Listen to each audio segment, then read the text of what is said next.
Selamat pagi, bersama saya, Cindy Raja. Mari awali aktivitas dan pelayanan Anda melalui renungan pagi bersama Allah di waktu fajar.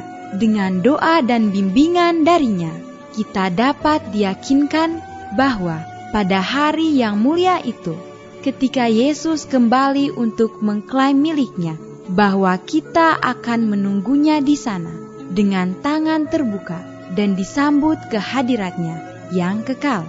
Ditulis oleh Ellen G. White bersama Pendeta Denny Kanajo.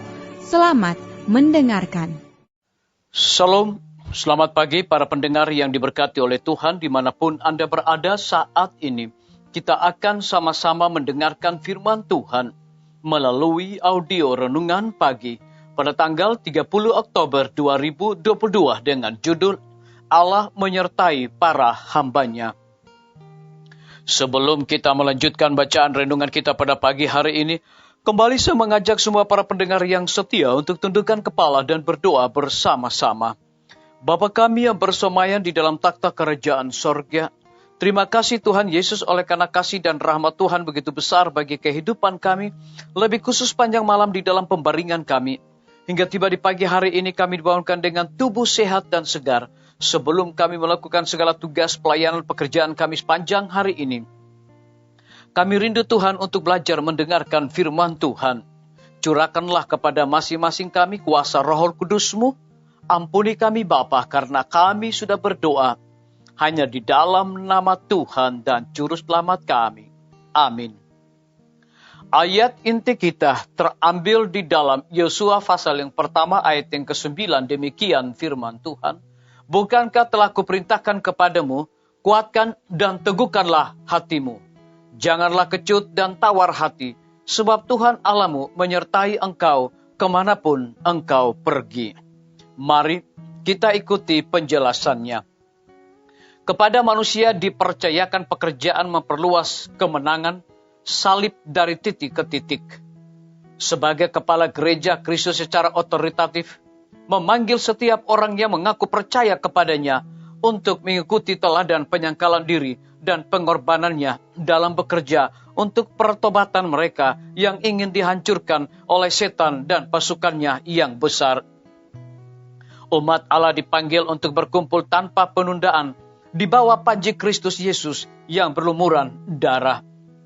Tak henti-hentinya mereka melanjutkan peperangan mereka melawan musuh, mendesak maju bahkan sampai ke gerbang.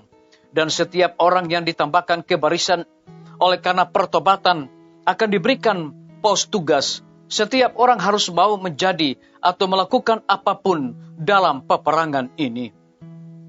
Ketika anggota gereja mengarahkan upaya yang sungguh-sungguh untuk memajukan pekabaran, mereka akan hidup dalam sukacita Tuhan dan akan mendapatkan keberhasilan. Kemenangan selalu mengikuti usaha yang telah ditentukan. Kristus dalam kapasitasnya sebagai perantara memberikan kepada hamba-hambanya kehadiran Roh Kudus. Efisiensi rohlah yang memungkinkan manusia menjadi wakil penebus dalam pekerjaan penyelamatan jiwa. Agar kita dapat bersatu dalam Kristus dalam pekerjaan ini, kita harus menempatkan diri kita di bawah pengaruh rohnya yang mengubahkan. Melalui kuasa yang diberikan, kita dapat bekerja sama dengan Tuhan dalam ikatan persatuan sebagai pekerja bersama-sama dengan Dia dalam keselamatan jiwa. Kepada setiap orang yang menawarkan dirinya kepada Tuhan untuk pelayanan dengan tidak menahan apapun, diberikan kekuatan untuk mencapai hasil yang tak terukur. Tuhan Allah terikat oleh janji abadi untuk memberikan kekuatan dan kasih karunia kepada setiap orang yang disucikan melalui ketaatan pada kebenaran. Disalin dari buku Testimonis jilid 7 halaman 30-31. Biarlah bacaan renungan kita saat ini akan menjadi berkat bagi kita semua. Mari kita tunduk kepala dan kita berdoa.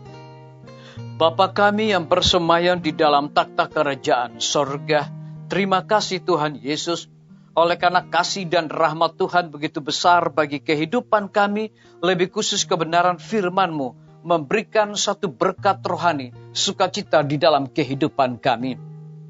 Dan memberikan sebuah penekanan kepada manusia dipercayakan pekerjaan, memperluas kemenangan salib dari titik ke titik. Sebagai kepala gereja, Kristus secara otoritatif memanggil setiap orang yang mengaku percaya kepadanya untuk mengikuti teladan penyangkalan diri dan pengorbanannya dalam bekerja untuk pertobatan mereka yang ingin dihancurkan oleh setan dan pasukannya yang besar. Terpujilah nama Tuhan.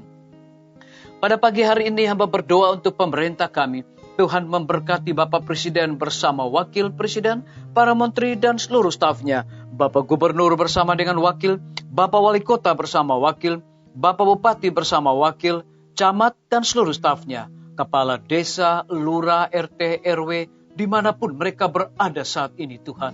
Mereka membutuhkan pertolongan Tuhan. Berikan mereka kekuatan, kesehatan, terlebih hikmat sorga, agar dapat menjalankan roda pemerintahan dan tanggung jawab mereka boleh sesuai dengan amanat dan titah Tuhan. Kami menyerahkan pimpinan-pimpinan organisasi gereja Tuhan, dari tingkat yang tertinggi sampai kepada gembala jemaat. Saat ini Tuhan, mereka membutuhkan kuasa Roh Kudus dalam pelayanan mereka. TNI, Polri, PNS, wira swasta, petani, pedagang, nelayan, ojek online, dan saudara-saudara kami yang ada di dalam penjara, lindungi mereka Tuhan, pelihara mereka, berikan mereka juga sukacita, hikmat pengetahuan sorga untuk melaksanakan tugas dan tanggung jawab mereka. Kami berdoa untuk para tim medis, Tuhan berkati dokter, perawat, bidan, semua para pekerja kesehatan yang sedang melayani di setiap rumah sakit, bahkan puskesmas dan pustu. Hikmat dan sukacita sorga Tuhan curahkan bagi masing-masing mereka. Kami juga berdoa untuk kelanjutan pembangunan Rumah Sakit Advent Palangkaraya, Rumah Sakit Advent Kupang. Tuhan berkati para pembina rumah sakit, tukang dan juga material. Dan juga hamba-Mu Dr. Raymond yang Tuhan percayakan untuk memimpin Rumah Sakit Advent Palangkaraya. Biarlah sukacita sorga Tuhan berikan bagi hamba-Mu ini di dalam pelayanannya. Kami juga berdoa Tuhan Engkau juga memberkati lembaga-lembaga pendidikan, guru-guru, kepala sekolah, setiap siswa, mahasiswa dan para dosen di setiap lembaga. Hikmat sorga Tuhan berikan untuk mendidik anak-anak memiliki karakter Yesus Kristus. Kami berdoa untuk para pendengar yang setia yang berulang tahun saat ini. Dengan bertambahnya usia yang Tuhan percayakan bagi hidup mereka, mereka selalu bersyukur dan memandang Tuhan setiap saat. Yang berada di dalam kebimbangan, ketidakpastian hidup, Tuhan berikan iman yang teguh untuk mereka selalu bersandar kepada Tuhan saja. Terima kasih Bapa yang baik, ampuni kami Tuhan, karena kami sudah berdoa hanya di dalam nama Tuhan dan Juru Selamat kami. Amin. Sampai jumpa, Tuhan Yesus memberkati kita semua.